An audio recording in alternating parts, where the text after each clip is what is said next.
এই যে শতদীপ তো আজকে নিজেরটা নিজে রান্না করে খাবে, কারণ আজকে থেকে হবিষ্যি শুরু হচ্ছে। একদম 13 দিন অব্দি ওকে করে খেতে হবে। তো তাই এই ওপরের ঘরে এসছি। ও এখানেই এই যে সব মা রেডি করে রেখেছিল আগে থেকে ইন্ডাকশনের ওপরে। এটা তোলো একটু। চাল, আলু এগুলো দেওয়া আছে, ও এগুলো দিয়ে খাবে। কিছু কিন্তু ফেলা যাবে না, পুরোটাই খেতে হবে। এই দরজাটা, সামনের দরজা আটকে যাচ্ছি। আর এটা ঘি। হ্যাঁ, ঘি। এরকম কেন জানি না।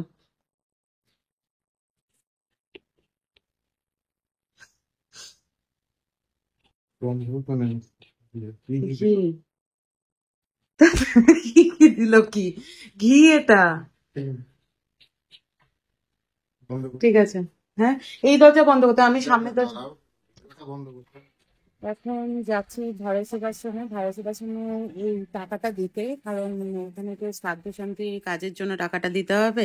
ভারত সেবাশ্রমে অ্যাকচুয়ালি কাজের কোনো রকম টাকা পয়সা ওরা ডিমান্ড করে না, যার যেরকম সামর্থ্য সে সেভাবে টাকা পয়সা দিতে পারে।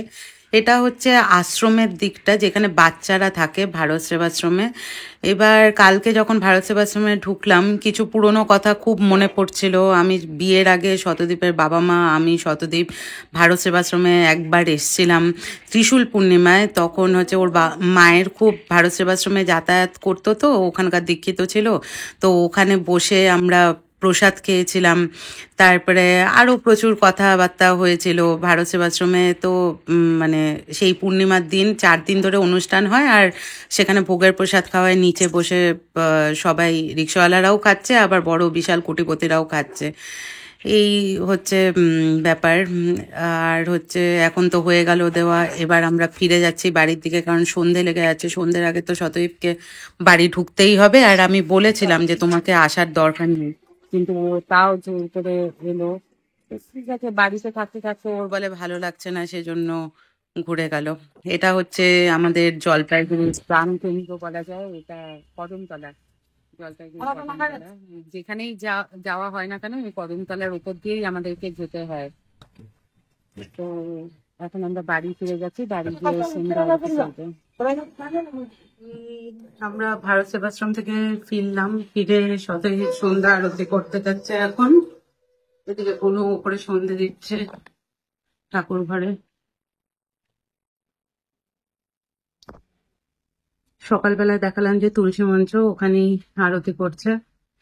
আসলে তো যে জায়গাটায় মানে শেষ বডিটা রেখেছিল, সেখানেই চারপাশে ওই সুতো দিয়ে বাঁধা থাকে, আর ওখানেই আরতিটা করতে হয় সন্ধ্যাবেলায়। তো আমাদের তো সেই সুযোগ সুবিধা নেই, তাই এখানে তুলসী তলায় করছে।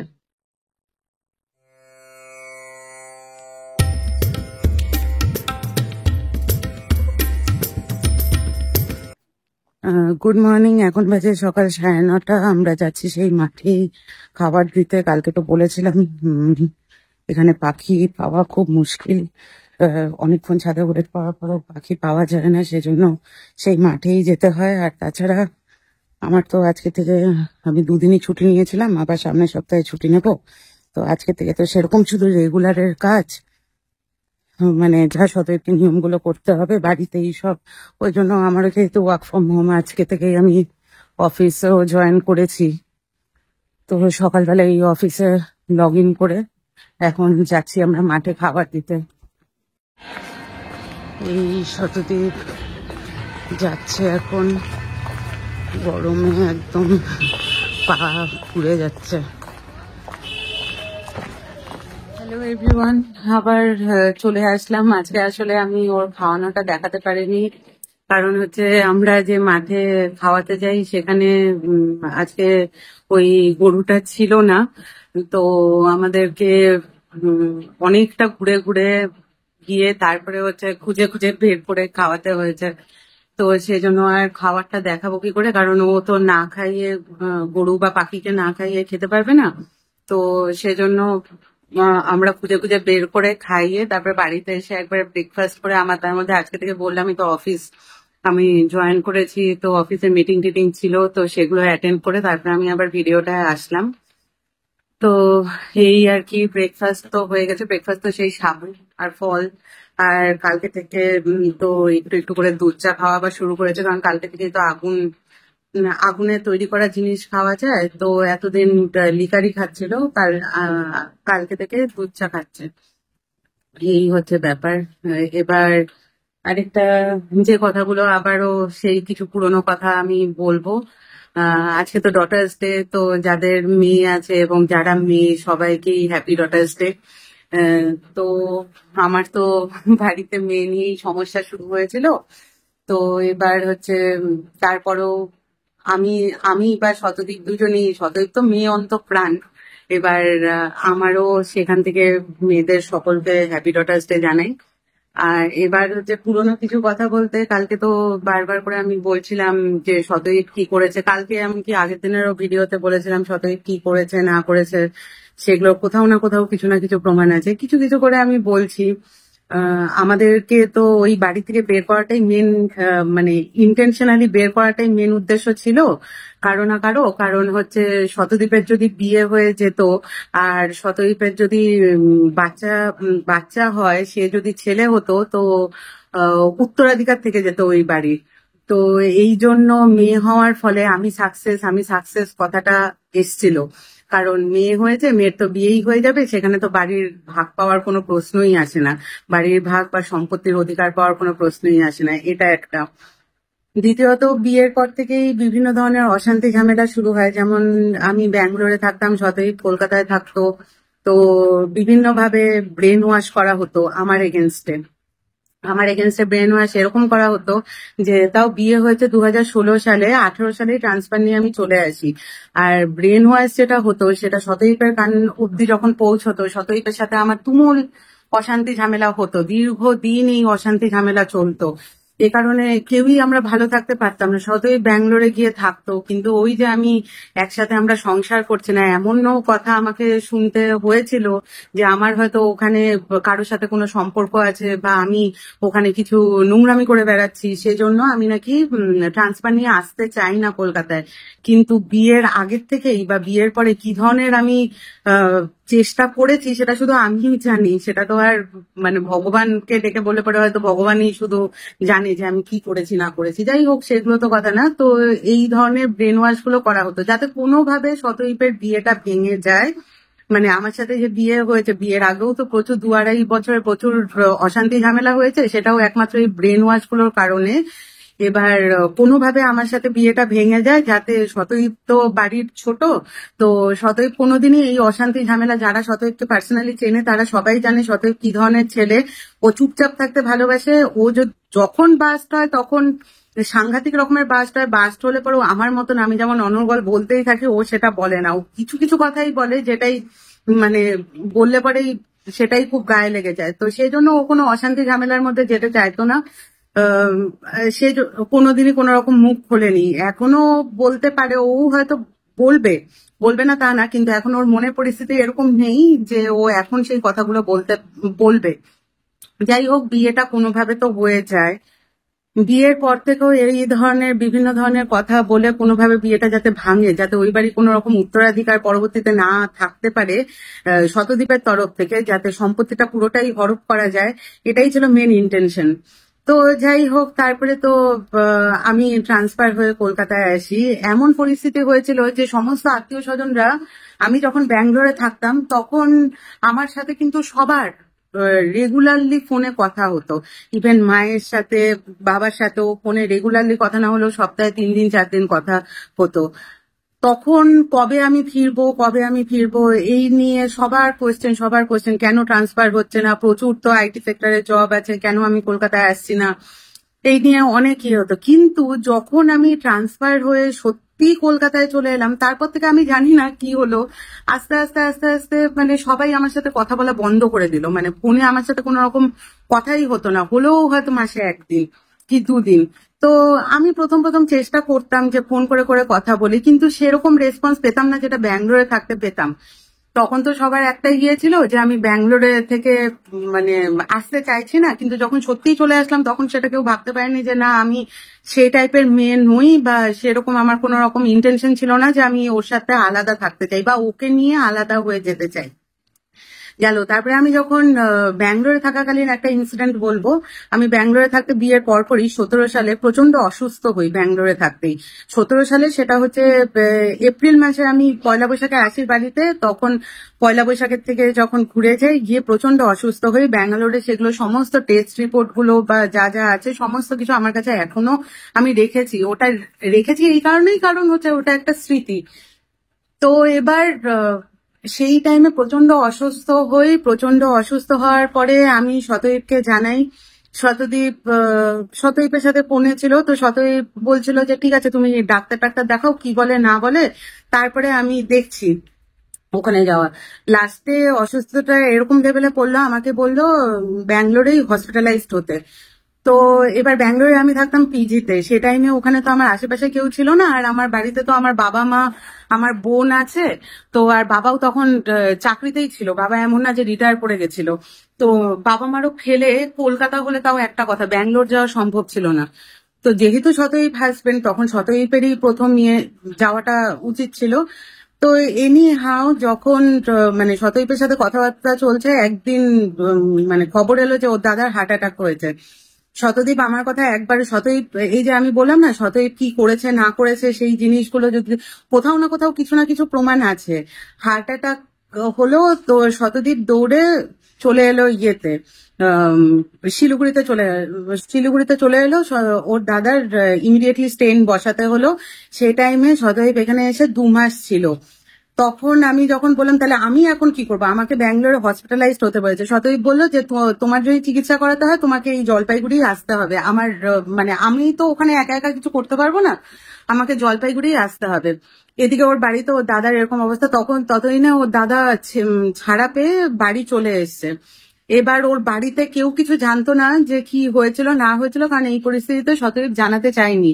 এবার আমি যখন চলে এলাম ওই অবস্থায়, আমি ব্যাঙ্গালোর থেকে জলপাইগুড়িতে চলে এলাম। জলপাইগুড়িতে চলে আসার পরে আমি ওদের বাড়িতে গিয়ে উঠলাম। আমি শুধু বলেছিলাম আমার শরীরটা ভালো না, আমার শরীরে আমারও তখন খাওয়া দাওয়া ঠিক হওয়া বা ওষুধগুলো এত কড়া কড়া ওষুধ চলছে, এগুলো ঠিক হওয়া খুব মানে ঠিক করে খাওয়া খুব দরকার ছিল। এবার আমি বললাম তাহলে আমি আমার বাড়িতে চলে যাই। তো শতদীপের তাতে কোনো ইয়ে ছিল না, কারণ শতদীপ জানতো যে আমার কি হয়েছে না হয়েছে। শতদীপের তাতে কোনো রকম অবজেকশন ছিল না, শতদীপ আমাকে আমার বাড়িতে দিয়ে গেল। এবার ওর দাদাকে নিয়েই ওখানে সবাই ব্যস্ত। আমাকে যখন বাড়িতে দিয়ে গেল, আমি আমার বাড়িতে আছি, শতদীপ রেগুলার দেখতে আসতো। তখন একদিন ফোন করে ওর বাড়ি থেকে প্রচন্ড অশান্তি ঝামেলা করলো যে কেন আমি এখানে এসে আমার বাপের বাড়িতে পড়ে আছি। তখনও শতদীপ কোনো অশান্তি ঝামেলা চাইনি দেখে তখনও ও কোনো রকম কিছু কথা বলেনি। যে দুজনের মানে দুজনের সম্মতিতেই আমি আমার বাড়িতে এসেছিলাম, ও কোনো অশান্তি ঝামেলা চাইনি দেখে কোনো কথা বলেনি। আর এই অশান্তিটা এতটা বাড়ানোর মূলটা মানে ওটাই ছিল যে আমার সাথে কোনোভাবে ওর সম্পর্কটাকে ভাঙুক। তারপরে যাই হোক এরকম আমাদের সাথে মানে আমার সাথে শতদীপের প্রচন্ড ক্যাচার লাগলো। তারপরে ওর বাড়ি থেকে ফোন করে আমার বাড়িতে বললো, প্রচন্ড অশান্তি ঝামেলা হলো। তারপরে আমি আবার ওর বাড়িতে ফিরে গেলাম। ওর বাড়িতে ফিরে গিয়ে আমি বললাম এত অশান্তি ঝামেলা যখন, আমি ব্যাঙ্গালোর ফিরে যাচ্ছি। তো তখন যখন আমি যখন ব্যাঙ্গালোর ফিরে যাব ওই অসুস্থতার মধ্যেই, তখন আমি পুরো সুস্থ না। তখন আমি যখন ব্যাঙ্গালোর ফিরে যাব তখন ওকে বলা হলো, আমার বাবা মা বললো যে আমরা তো যেতে পারছি না, ওর এরকম মানসিক একটা অবস্থায় এরকম শরীর খারাপ নিয়ে তুমি তুমি ওর সাথে যাও। তখন ওর বাড়ি থেকে ওর মাই বলেছিল যে না ও যেতে পারবে না দাদার এই পরিস্থিতির জন্য। তো এইবার দাদার এই পরিস্থিতির জন্য যেতে পারবে না। যাই হোক শতদীপের সেটা মানবিকতার খাতিরে শতদীপ মনে করেছিল, শতদীপ আমার সাথে ব্যাঙ্গালোরে গিয়েছিল ওখানে আমাকে পৌঁছে দিয়ে 3-4 দিন থেকে ও চলে এসছে। তারপরে এইভাবে অশান্তি ঝামেলা, তারপরে যে আমি অসুস্থতার পরে ফিরে গেলাম তারপরেও সেরকম ভাবে মানে খোঁজ খবর নেওয়া কেমন আছি না আছি করেনি। আমি যা ফোন টোন করতাম যোগাযোগ একটা ছিল। এবার ট্রান্সফার নিয়ে তো ওরকম হলো। কলকাতায় যখন চলে আসলাম, কলকাতায় আসার পর থেকে একদমই মানে কোন রকম কেউ ফোনে যোগাযোগ। কিন্তু এই যে সমস্ত আত্মীয় স্বজনরা এখন আমাদের ভিডিও দেখে সমালোচনা করছেন না, তাদের সবার বাড়িতেই আমরা গেছি, বাবা মারা যখন কলকাতায় গেছে, মানে শতদীপের বাবা মারা যখন কলকাতায় গেছে তাদের বাড়িতে আমরা গেছি, গল্প গুজব হাসি ঠাট্টা অনেক কথাবার্তা হয়েছে। তারা আমাদের, তখন আমরা ভাড়া থাকতাম, ভাড়া বাড়িতে এসছে, এই সমস্ত। কিন্তু কাউকে কোনোদিনও আমি তো বুঝতেই দিইনি বা কারোর সাথে আমি আমার সংসারের গল্প, কারণ সত্যিকারের কথা বলতে আমি আমার নিজের ঘরের কাজ, অফিসের কাজ, আর এখন তো বাচ্চারা আছে, এই সমস্ত করে সময় পাই না যে সংসারের সমালোচনা বা সংসারের আলোচনা গিয়ে আমি সবার সাথে হোয়াটসঅ্যাপে ফোনে বা গল্প করে আমি শোনাবো। সেজন্য আমি কাউকে বুঝতে দিইনি, সেজন্য কেউ কিছু জানে না। আজকে যখন সব কথাই খুলছে তো এই কথাগুলো বলতে আমি বাধ্য হলাম। এবার এই জিনিস হলো। তারপরে কলকাতায় ফিরে আসার পরেও আমি বেশ কয়েকদিন মানে ভালোই ছিলাম। হঠাৎ করে আমার ব্যাঙ্গালোরে, ওই যে বললাম না খুব অসুস্থ হয়েছিলাম, তখনই আমার ধরা পড়েছিল গল ব্লাডার স্টোন অপারেশন হয়েছিল। তো ব্যাঙ্গালোরে গিয়ে 3-4 জন ডাক্তার দেখানো হয়েছিল। তো তারা বলেছিল স্টোনটা এখনই অপারেশন করতে হবে না, কারণ যখন খুব ব্যথা উঠবে তখন অপারেশন করে নিলেই হবে। সেই হিসাবে আমার স্টোনটা অপারেশন হয়নি। তো এবার আমার কলকাতায় ফেরার পরে কিছু মাস যাওয়ার পরে আমার হঠাৎ মানে মেনলি যে সমস্যাগুলো হয় সেই সমস্যা শুরু হলো। তো তখন যখন ফুল সোনোগ্রাফি হলো তখন দেখা গেল যে গল ব্লাডারের পজিশনটা এমন অবস্থায় গিয়ে দাঁড়িয়েছে যে যে কোনো সময় বাস্ট করে যেতে পারে। তো যে কোনো সময় বাস্ট করে যেতে পারে, ইমিডিয়েটলি অপারেশনের ব্যবস্থা করতে হবে। ইমিডিয়েটলি অপারেশনের ব্যবস্থা যে করতে হবে সেই কথাটা ও বাড়িতে সবই জানিয়েছিল, কারণ ওর বাড়ি থেকে তো আমার ব্যাপারে সেরকম কিছু জিজ্ঞেস করতো না। তো কিন্তু ও ফোন করে করে জানিয়েছিল, ভেবেছিল যে তারা হয়তো মানে কিছু জিজ্ঞেস করবে বা কিছু সাজেশন দেবে। তো তারা একটাই কথা বলেছিল যে কলকাতায় যদি অপারেশন হয় আমাদের বাড়ির থেকে তো কারো যাওয়া সম্ভব হবে না, তো ইয়েতে অপারেশন, শিলিগুড়িতে অপারেশন করলে করাতে পারে। কিন্তু সে টাইমে ওই পরিস্থিতি ছিল না আমি শিলিগুড়িতে এসে আবার নতুন করে ডাক্তার দেখিয়ে বা শিলিগুড়িতে এসে আমি ট্রিটমেন্ট করাবো, শুরু করব, বিভিন্ন ডাক্তারের সাজেশন নেবো, সেটা না। মানে আমার কাছে তখন একটা দিনও বিশাল ছিল, আর সেই টাইমে তো বয়সটাও অনেকটা কম ছিল। এবার এবার আমি ওখানে, তো যাই হোক, আমার বাবা মার তরফ থেকে যেটা বলার যে দেখো তুমি কি ডিসিশন নেবে, তো বলেছিল তুমি কি ডিসিশন নেবে, কারণ আমাদের তো মেয়ে, তো তাকে তো বাঁচাতে হবে, গলব্লাডার যদি বাস্ট করে যায়। এইটুকুনি শুধু বলেছিল। তারপরে তো যখন অপারেশন হবে ঠিকঠাক করা হলো, সেই টাইমে ওর বাবা, ওই যে বললাম শীতকাল আসলে পরে ওর বাবা প্রচন্ড অসুস্থ হয়ে যায়, অসুস্থ হয়ে নার্সিংহোমে ভর্তি হলো। নার্সিংহোমে ভর্তি হওয়ার পরে শতদীপ শুনে আবার সঙ্গে সঙ্গে এখানে দৌড়ে আসলো। আমি কলকাতায় একা, আমার বাবা মার পক্ষে তো শতদীপ আজকেই ফ্লাইটে, যখনই যা কিছু হতো শতদীপ ফ্লাইটে করে চলে আসতো, আর আমার বাবা মার পক্ষে তো ঘর বাড়ি গুছিয়ে সঙ্গে সঙ্গে ফ্লাইটে করে যায়। আর সত্যিকারের কথা তারা এতটা সড়গড়ও নয়, তো চলে যাওয়া সম্ভব না। তো তখন কি করলো, আমাকে একা রেখেই চলে আসলো। আমার নিচে কেয়ারটেকার আর আমাদের যে কাজের মাসি তাকে বলে আসলো যে ওর এরকম শরীরের অবস্থা, যখন যা কিছু হবে, ওর যদি কোনো সমস্যা হয় তা এই সমস্ত ওষুধ বিশুধ আছে, তো এগুলো ওকে একটু দেখে রাখবেন। ও চলে আসলো। ও যে চলে আসলো আর আমি যে ওরকম ওখানে অত অসুস্থ, আমাকে এই বাড়ি থেকে কেউ একবারের জন্য ফোন করে জিজ্ঞেস করলো না আমি কিরকম আছি বা আমার কি অবস্থা এখানে। ঠিক আছে, তাদেরও বাবা হসপিটালাইজড, তাদেরও শারীরিক অবস্থা মানে মানসিক অবস্থা ভালো না, তারা নাই করতে পারে।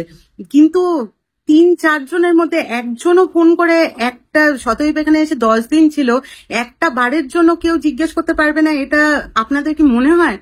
তো এটা হলো, আমাকে কেউ জিজ্ঞেস করলো না, সেটাও আমি কিছু মনে করি না, কারণ তখন আমার শারীরিক অবস্থাই এতটা খারাপ ছিল।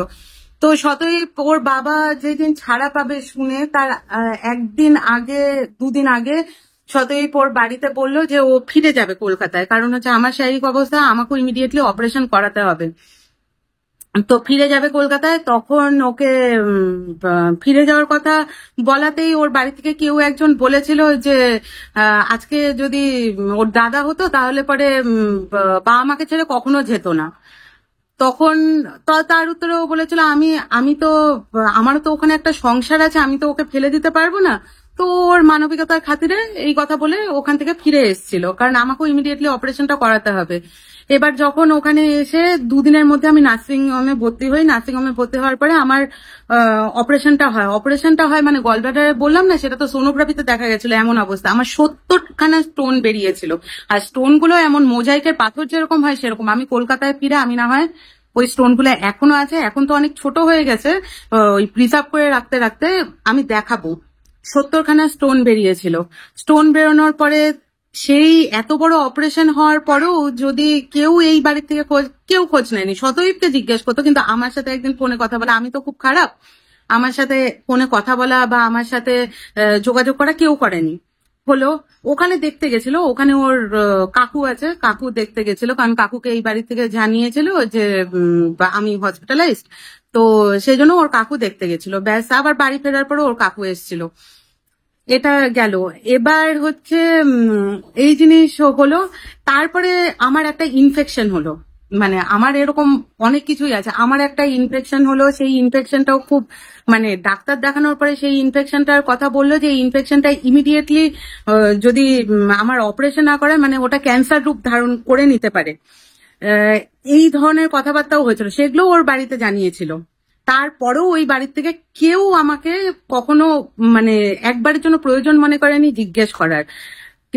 তারা সবসময় তাদের সমস্যার কথাই জানিয়ে গেছে। আমি কেমন আছি শতদীপের কাছে হয়তো জিজ্ঞেস করেছে দু একবার, কিন্তু আমার সাথে, আমি তো পেশেন্ট ছিলাম, আমার সাথে কেউ জিজ্ঞেস করেনি। তারপরে বহু মানুষ আমাদের বাড়িতে বহুবার এসছে, থেকেছে, আমরা ঘুরেছি ফিরেছি। তারাও যে সেই, মানে বহু মানুষ বলতে এই জলপাইগুড়ির থেকেই, ওর দাদা যেহেতু অসুস্থ, তো ওর মা বারবার করে ফোন করে বলতো অসুস্থ, মানে তার তো 2.5-3 বছর আগে তার অপারেশনটাও হয়েছিল। কিন্তু যাই হোক, একটা হার্টের পেশেন্ট, তাকে নিয়ে তো না, তাকে যথেষ্ট একটা মেনটেনের মধ্যে থাকতে হয়। কিন্তু আমার তখন শত শত অপারেশন হয়েছিল, অপারেশনের পরে আবার সেই ইনফেকশন ধরা পড়লো, যেটা বলছিল ক্যান্সারের রূপ ধারণ করতে পারে, এই সমস্ত জিনিসগুলো ছিল।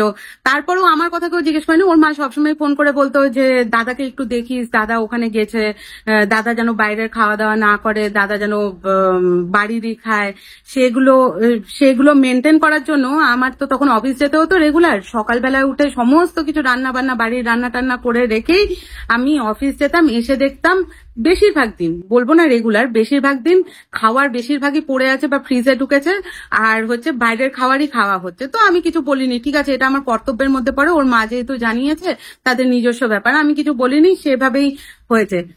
তারপরে হলো হচ্ছে এটা তো গেল আমার সেই অসুস্থতার কথা। তারপরে হচ্ছে 2019 সালে, তারপরে তো আস্তে আস্তে এরকম কুচকাচ যাতে আমাদের সম্পর্কটা ভাঙে, অনেক ঝামেলা গন্ডগোলি হলো। যখন জলপাইগুড়িতে আমরা আসলাম, আমার প্রেগনেন্সি 2019-এ শুরু হয় প্রথমটা।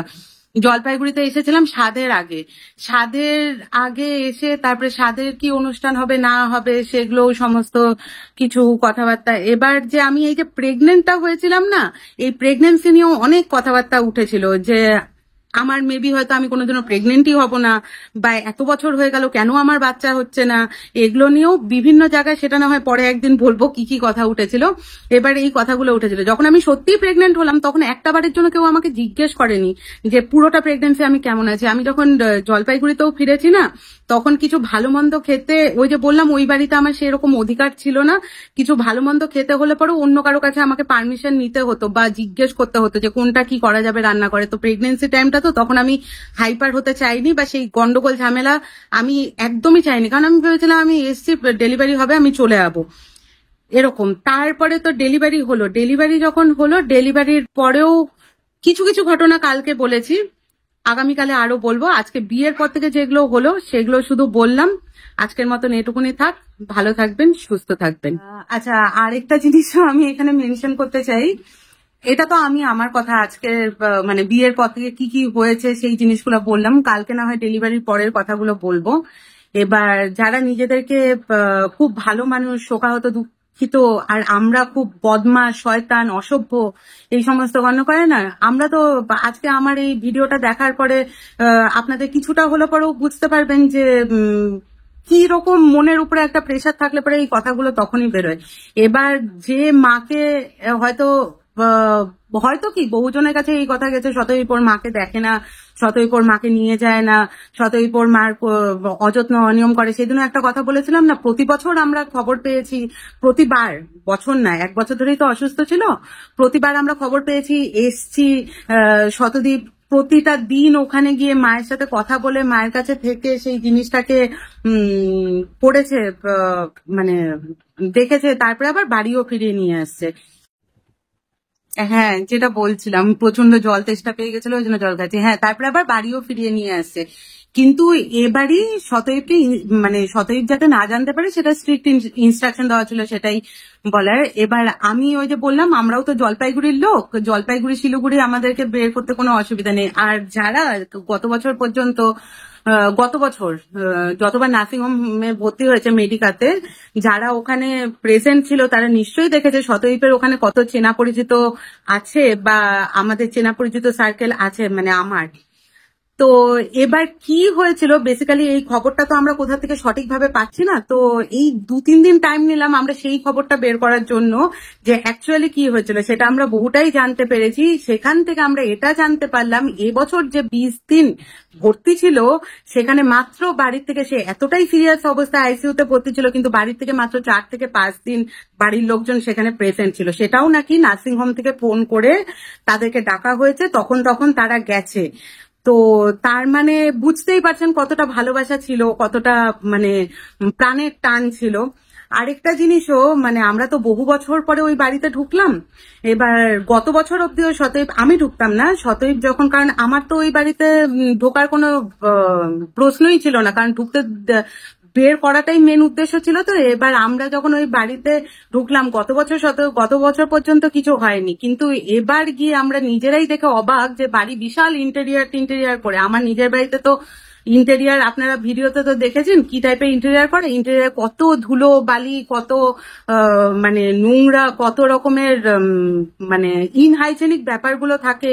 সেটা যাদের বাড়িতে ইন্টেরিয়ার করা বা ঘরের কাজ করলে পরেও আপনারা জানেন কিরকম হতে পারে। সেখানে একটা ডায়ালিসিসের পেশেন্টকে কতটা হাইজিন মেনটেন করে কতটা ভালোভাবে রাখতে হয়, সেটা যাদের ঘরে পেশেন্ট আছে তারা হয়তো বুঝবেন।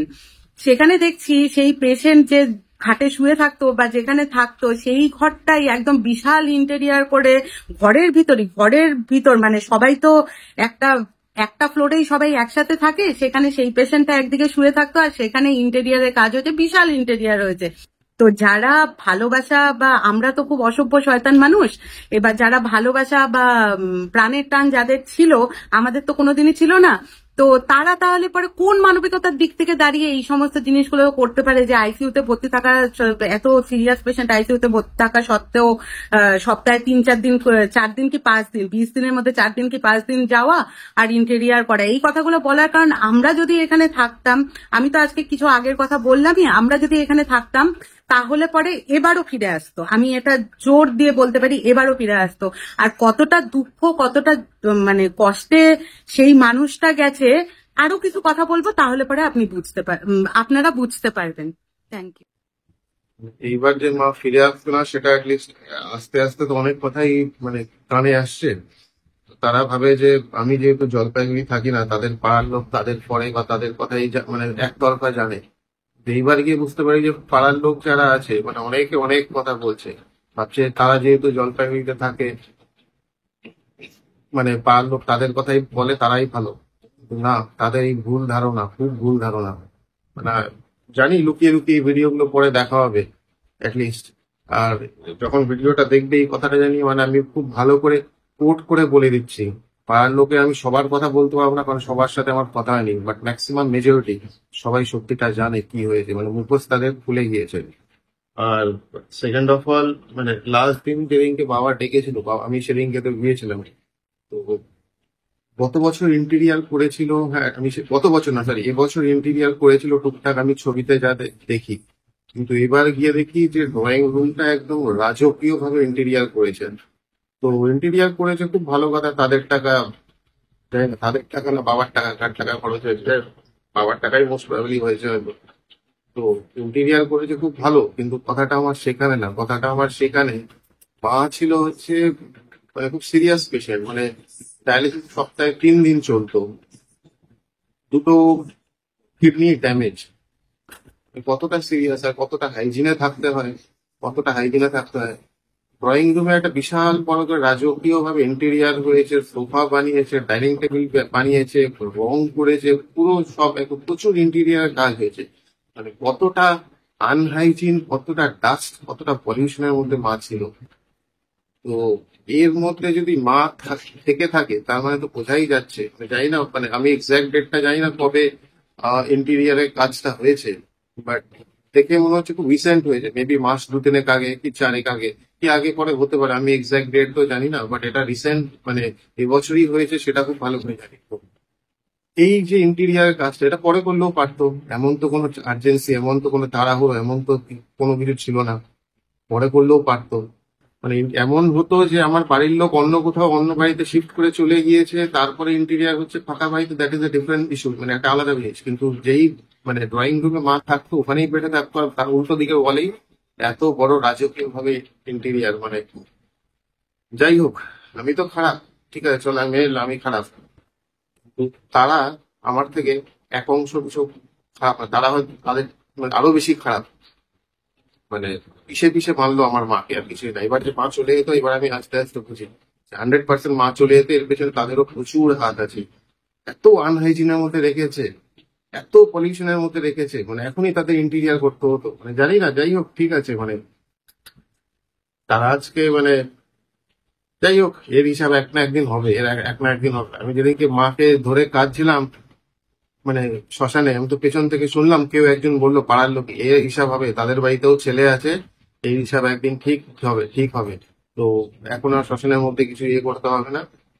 পেছন থেকে তো আমি জানি না এক্স্যাক্টলি কে বলেছিল, কিন্তু পাড়ার লোকই বলেছিল। তা যাই হোক, আরো অনেক কিছু টুকটাক আমি পাড়ার লোকের কাছে শুনতে পারছি, মানে সেদিন এক্স্যাক্টলি সন্ধ্যাবেলার থেকে কি হয়েছিল সেগুলো কিছু, সব কথা তো বলা যায় না। মানে ব্যাপারটা হয়েছে, শ্রাবণী 2 দিন আগে যেটা বলেছিল, আকাশের উপর দিকে দিয়ে তাকে আমি থুতু খেলি, সেই থুতুটা আমার গায়েই পড়বে। আরো কিছু কিছু মানে ঘটনা আছে যেগুলো হয়তো ইউটিউবে বলতে পারবো না, কারণ জিনিসটা খুব নোংরামির পর্যায়ে চলে যাবে। বলতে পারি, বলতে অসুবিধা নেই, কিন্তু হয়তো আমি বলতে পারবো না। যাই হোক, এটাই বলবো, আর কিছু বলার নেই। মা ফিরে আসতো না সেটা তারাও খুব ভালো করে জানতো, আর তারা প্রচন্ড ভাবে মেন্টালি প্রিপারেশন ছিল যে মা আর ফিরে আসবে না, যেভাবে মাকে আনহাইজিনিক ভাবে রেখেছিল, আর কিছু না, ব্যাস।